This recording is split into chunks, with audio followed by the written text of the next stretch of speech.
The FEMA plans to imprison American citizens have generated a lot of interest around the country in locating the potential prison camps throughout the country.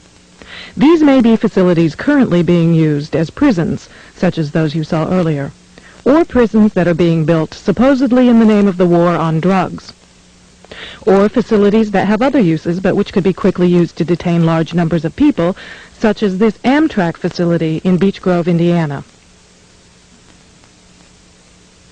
We're standing now in the main parking lot, which doesn't look too sinister.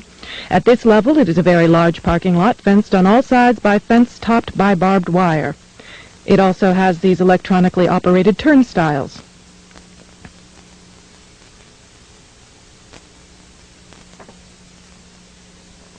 There is also a surveillance camera, just like we saw at the FEMA facility, pointing out to the parking lot, and a helicopter windsock. All of these apparent security measures are particularly unusual here, because this is a very low crime area, and this facility is nothing but an old train repair station with nothing in it worth stealing. In this portion of the parking lot is a brick building, suitable for processing, next to a gate that leads right out to the railroad tracks, and all of this is contained inside a fully fenced area, now 3 layers deep in fencing at this point. This U.S. Air Force train indicates federal and military involvement. Facing the opposite direction, you can see that this area, too, is a very large fenced area with railroad track running the length of the fence and plenty of warehouses.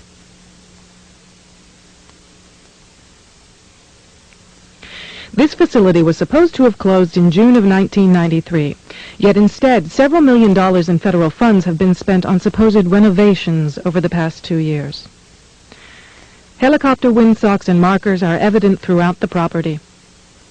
This small building is the only way into a particular fenced area. Inside this building, we see more of the motion-activated detectors, electronic turnstiles, and prison bars.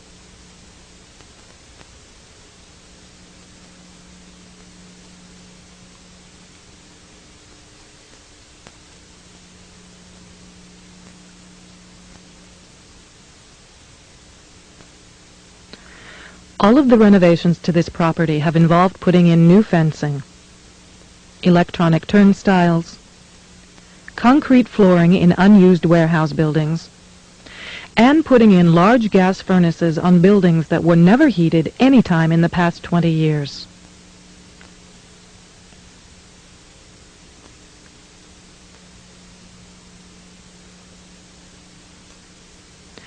Outside this building is fencing and a cattle run section of fence, all topped by barbed wire, pointing inward, not to keep people out, but to keep people in. This was common throughout the facility, particularly the new fencing that had been erected.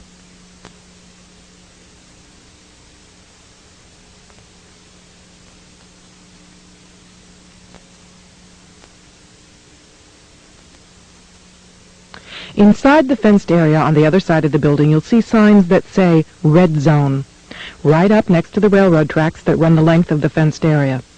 Next to the Red Zone sign, you can see closely numbered markers on the fences that are too closely spaced to be parking markers, just as if they plan to have people line up to board the trains.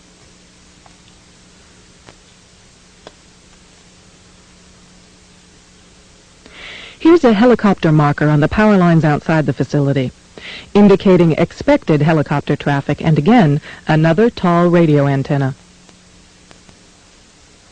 Looking around, you can get an idea of how huge this place is and how many people it could contain in its fenced-in area. In yet another fenced area, we see a large warehouse building at the end, with the electronic turnstiles in front of it. The building is one that has a new concrete floor, and its doors and windows have all been blocked. Outside, there are new gas pipes.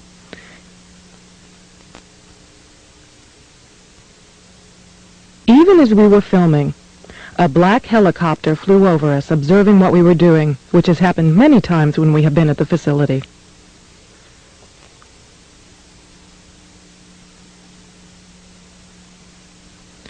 The gas lines and gas pipes at the facility run the length of the buildings.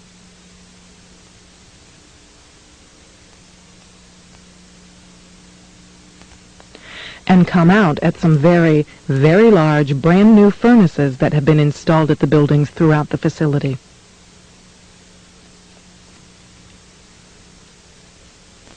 We found this crane, which has seen better days, but is plainly marked U.S. Army in the middle of the stockyard.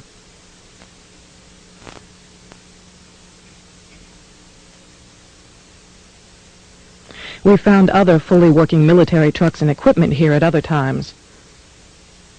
Inside the facility, we found large fenced-in areas next to the railroad tracks marked Green Zone and Blue Zone, suitable for holding a lot of people.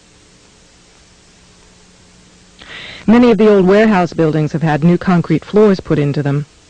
Unused sections of railroad track have been dug up and replaced, and from the supplies in the stockyards, it is obvious they will be doing even more construction and fencing.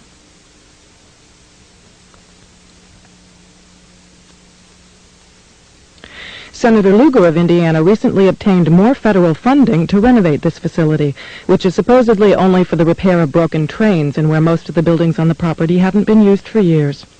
It certainly appears they are expecting more than just broken trains.